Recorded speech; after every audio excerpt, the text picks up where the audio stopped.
Okay, here we go again. Episode 2.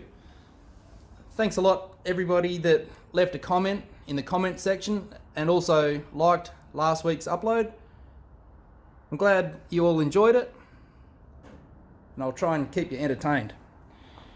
So what we're going to do today is basically take off all the plastic, the huggers, indicators, foot pegs, master cylinders, fairing cage, all the bits and pieces, and get it down to the point where it's just a chassis and a motor sitting in it. We'll see if we can get that out as well. But first of all, let's take some stuff off.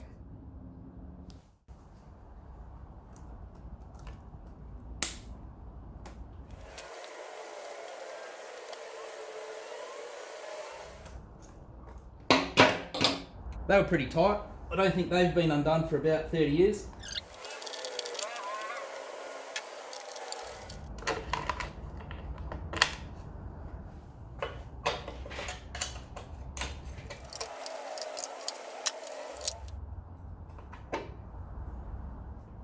I hope to be able to clean this panel up, make it nice and black again, because it's quite faded, obviously very dirty.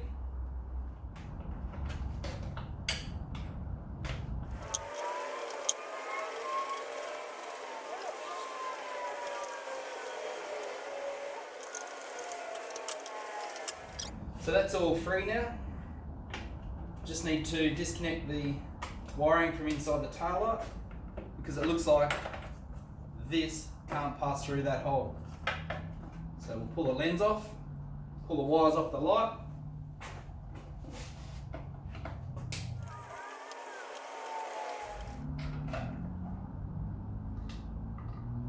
With that connector unplugged, you can't just pull the harness through this small hole, it just doesn't fit.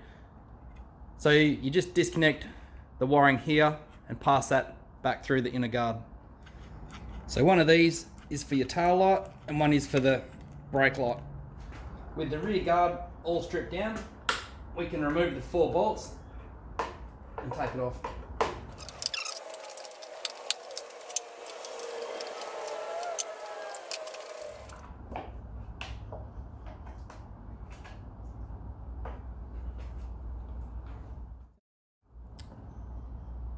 There she is. Next I'll take the helmet lock off. We can now take off this chain guard and the rear hugger.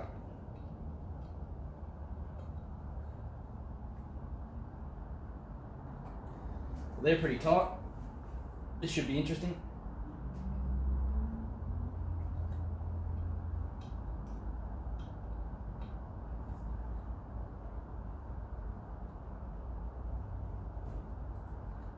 That doesn't seem to want to budge. So, next part. Try and get the upper bolt out.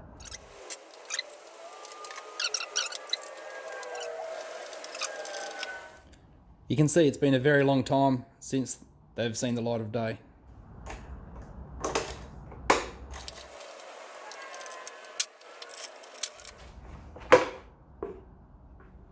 Just dirt and grime. No rubber. So this bloke here is seized in. We have to try and get that out now. I am pulling the swing arm out, so it can be done later, but while we're here, let's have a crack at it.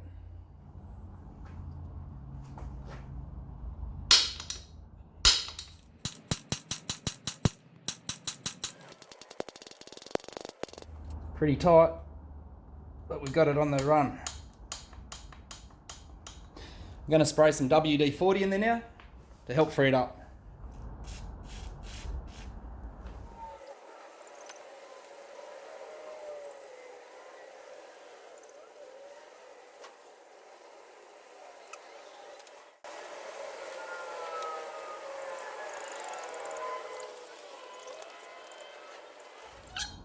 I think we got it now. Famous last words.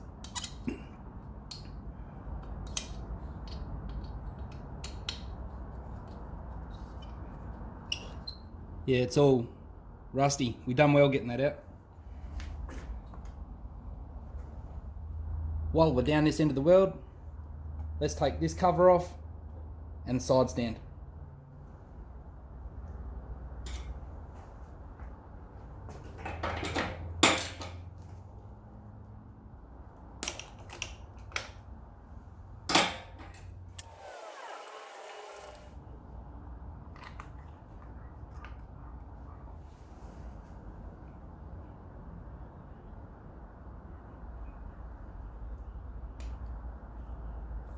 That's pretty loose.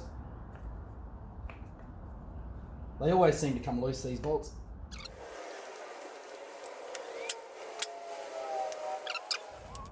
I'll disassemble the stand from the bracket while it's mounted to the engine.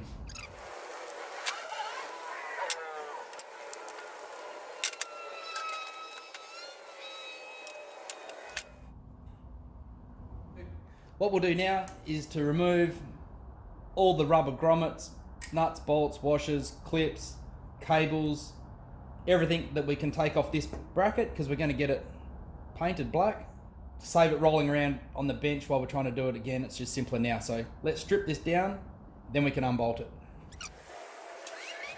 All these rubber well nuts, a couple of dollars each. You'd be mad to reuse them. If you take your time when you undo stuff, it can save you heartache in the end, because a lot of parts, like I said before, you just can't get.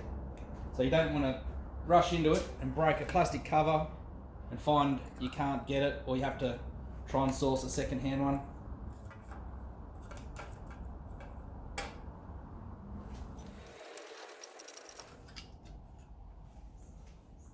The trip meter reset cable. Looks like there's a E-clip up here, which we'll remove, and we'll take it out through the top.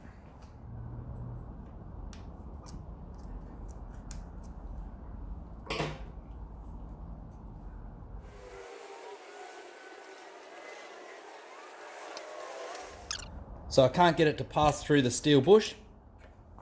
Give it a quick clean.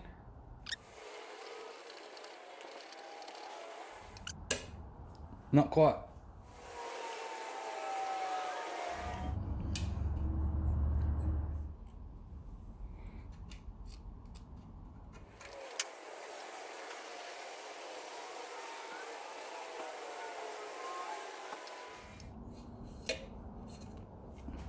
Okay, fat side up on the rubbers.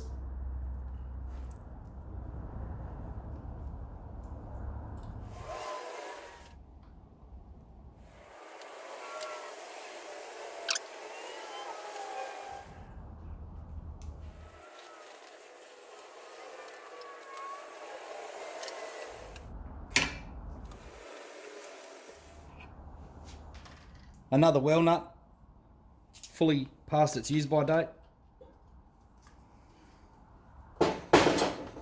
They pull right through like this. You put your bolt back in.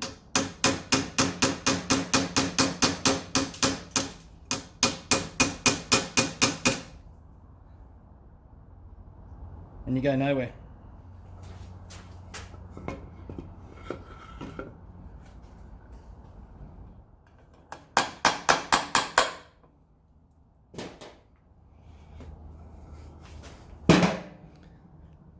So that taps the insert back out of the hole where it's jammed itself in. They're buggered. That's how it should come out. So to unbolt the fairing cage, there's a couple of 5mm cap heads at the rear and 2 large bolts right in the middle here. Believe it or not, I've only got one 12mm spanner in my toolkit, and I need 2. I haven't got a socket that'll fit, so I've gone straight for the DUCATI toolkit that came with the bike, and believe it or not, 12mm spanner. Who'd have thought?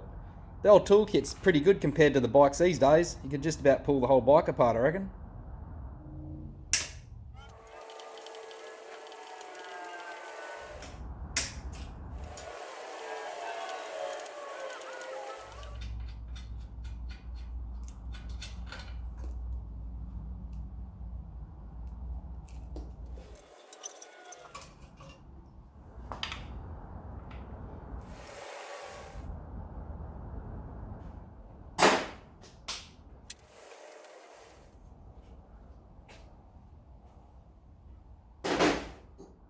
I'll put the spanner back in here where I found it. Maybe it'll save me again another day. So the shelf, it's starting to fill up with motorbike parts. Also under here, got the tank and panels out of harm's way. Here's all the fittings that were off the headlight cage. Okay, what now? I'm thinking brake and clutch master cylinders, which means I'll pull the calipers off as well, just to keep them all in one piece at the moment.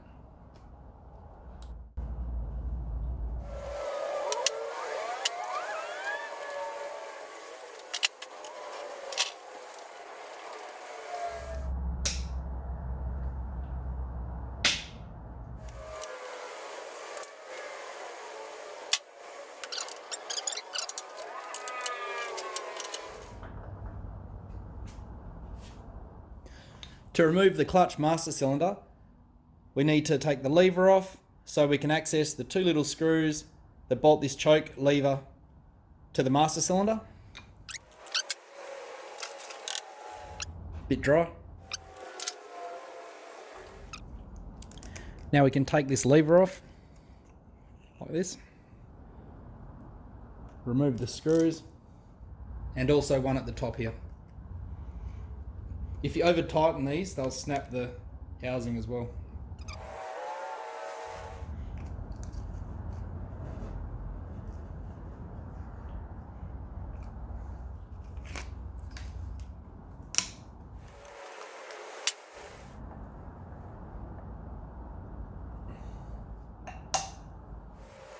It appears I can't remove the clutch slave cylinder through this small gap.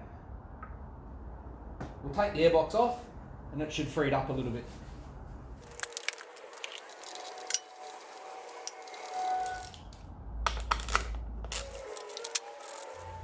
When you pull your airbox off, watch you don't lose these inner bushes. There's one per bolt.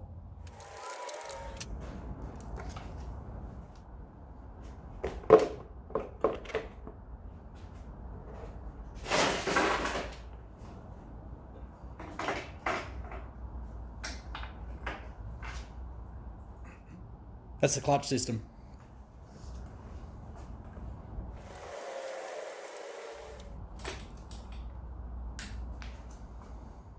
So now I'm removing the rear brake system. This front bolt has a 13mm nut behind it, and if you forget to undo that, you'll have a drama pulling this bolt out. Very tight as well, but we'll get it. With the foot peg hanger removed, we can unbolt the rear master cylinder and the rear brake caliper.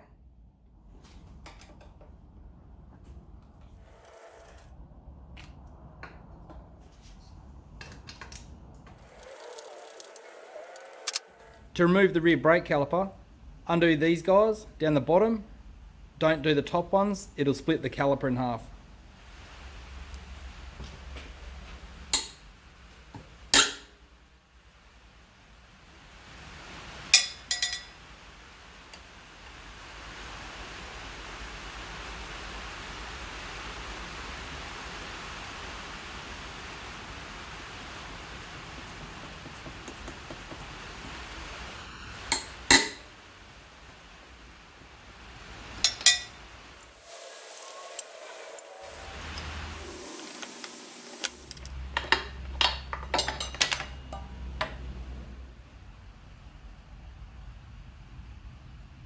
We'll take off the breather box system and the rear tank bracket.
Okay, I can't remove this fairing stay because where the 10mm spanner goes on, the slots just happen to be in the wrong spot.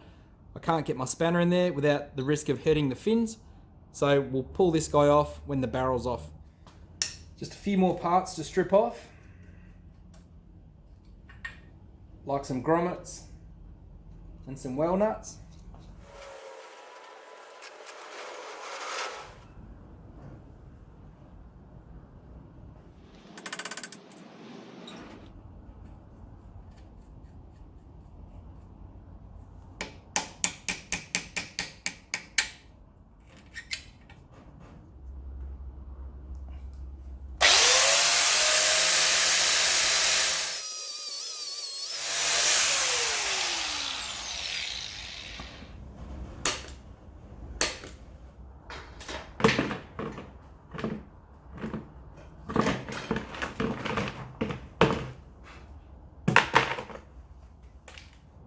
Well, that's it for this week, guys. Next week we'll be basically ready to remove the exhaust system. We'll be looking at the engine being removed. We'll pull it down. We'll see what we're dealing with. I've also contacted the guy about the crankcases today and how we're going to go about that, so I'll catch up with him. We'll get some footage of what we get up to there when the time comes. So basically we're going to blast them with garnet, a fine powder, basically, not the coarse one, to clean it, and then we will be getting him to work his magic with the vapor blasting, which is a similar process, but it uses water and it peens all the high spots in and makes them look beautiful. So we're going to do that.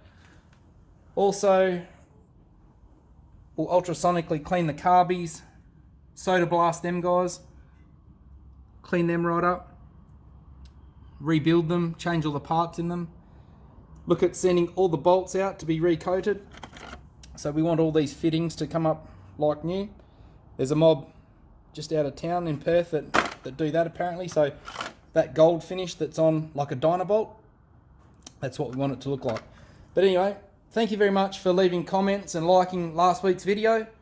Let me know what you think of this week's episode, and I'll see you next week with some more action.